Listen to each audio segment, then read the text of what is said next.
So this year in 2022, as we are working on what's possible, there are a couple of words that I am working to actually take out of my vocabulary, and I would encourage you to take a look at them and see if they're words that you also would like to eliminate.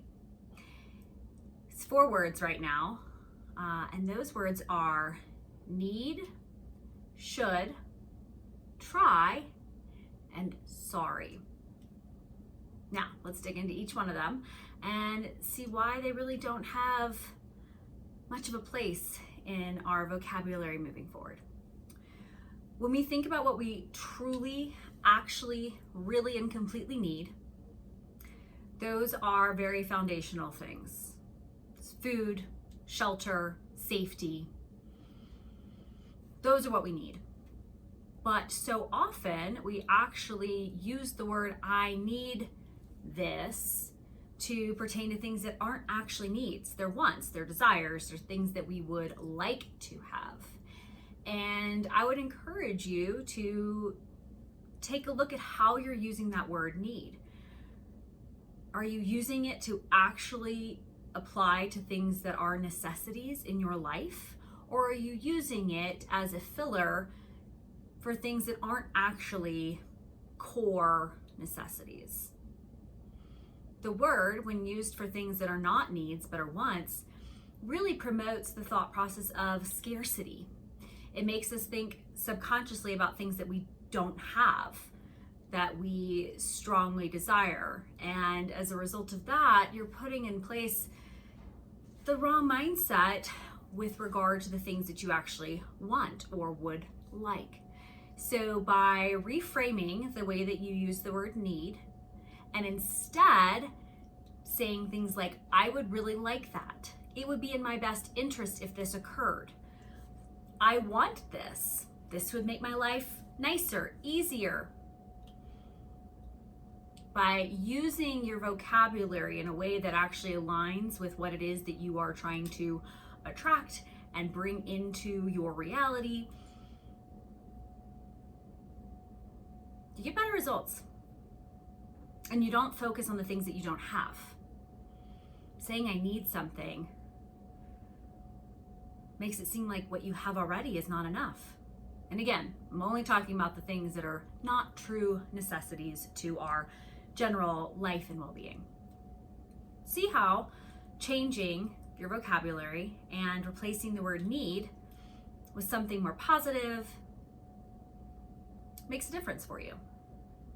Okay, should. Whew, that's a big word that we use all the time to indicate things that we think we ought to do. When in reality, that makes us feel guilty and ashamed that we haven't done those things. Oh gosh, I should go to the gym. I really should get up earlier. I really should call someone back, or I should go into the office and get work done today on a Saturday, but I really don't want to. All that does is make us feel guilty and ashamed for what we have not yet done. Instead, I'm working to replace the word should with I get to. I get to go to the gym because I love myself and I get to work out, which is going to help me to feel better. Or I get to go to the office to do a few things because that's going to help me move ahead in the way that I want to. Or I have the opportunity to have a conversation that maybe I've been putting off. By replacing the word should with something more positive that is not incurring guilt and shame for our lack of actions, we actually make it a lot easier to reframe our own mindset and to make it easier to do the things that maybe we have been procrastinating. I am someone who is very good at procrastinating because I know exactly how long things will take me, and things will always take as much time as I give them. And so I oftentimes just put things off. But in reality, when I actually started taking account of that and taking a look at what was I subconsciously procrastinating versus what was I intently saying, I don't need to do that yet. I profoundly adjusted how I accomplish the things on my to-do list, how I progress throughout the workday, and how I actually feel at the end of the day with all of the things that I have accomplished without feeling that lingering guilt that, oh, I didn't get something done yet. Well, I didn't get something done yet because it wasn't yet the right time to do that. And if we trust ourselves to progress through our workload, through our day, through our life, knowing that we are acting in our own best interest, well then why do we need to tell ourselves, oh gosh, I should have done something? No, that wasn't right for you at that time. There is no should. I would highly recommend removing it from your vocabulary. As Yoda said, there is no try, do. This year I am working to remove the usage of the word try from my vocabulary. And the reason for that is it automatically grants us an out. Well, I tried that, wasn't for me. Now, I'm the first to say that you should attempt new activities. Do a trial of them, right? But after the first time, after you've seen it, after you've, decided if it is or is not for you, at that point, by saying, I'm trying this, all you're doing is saying, I'm really never going to actually accomplish that. I've been trying to learn Spanish for way too many years. And this year I said, nope, I am learning Spanish and I'm going to be fluent in Spanish. Done. Okay, well, guess what? Then now I don't have an out. Now I actually am writing my to-do list in Español y practicar español con mi perro. I'm talking with my dog in Spanish all day long. I'm no longer giving myself an out subconsciously. And so I would really encourage you to see how you use the word try in your everyday vocabulary and how that actually lets you off the hook for the activities that maybe you really do want to be doing. Now, it's also a good indicator of what maybe you really don't care that much about, that you actually are not putting in place the effort to make a difference. I'm trying to lose weight. Are you? Are you losing weight or are you not losing weight? Are you getting healthier or are you not getting healthier? Are you gonna get a promotion and work towards it or not? Take out the word try. Do. Make it happen. Because what's possible? Everything. You just have to go for it. The final word I highly recommend removing from your vocabulary is the word sorry.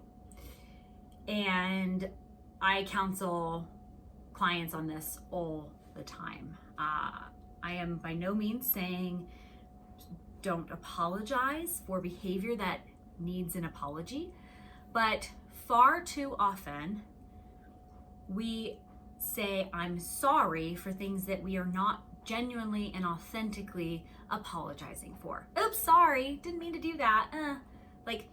It's not a positive type of interaction or exchange. If you have truly done something that is worth an apology, then say so. I apologize for this behavior.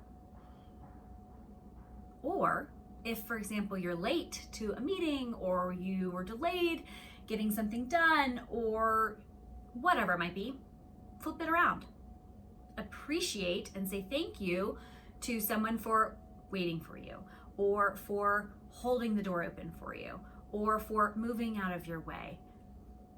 Or, hey, oh gosh, I bumped into someone. Instead of, I'm sorry, excuse me, pardon me. Saying thank you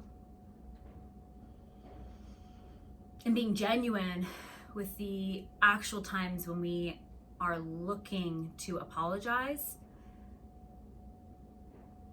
goes a long way. Makes a difference in how we are interacting with others in our authenticity of how we're showing up each day. So much of the time when we over apologize, over say, I'm sorry. What are you sorry for?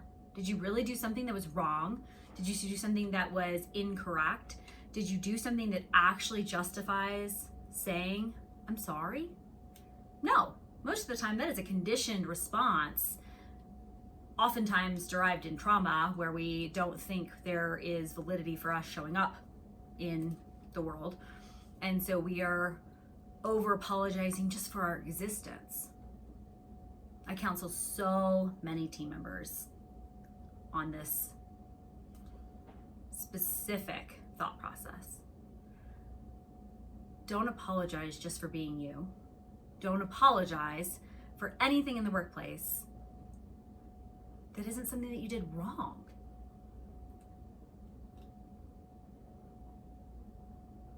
Stop saying, I'm sorry.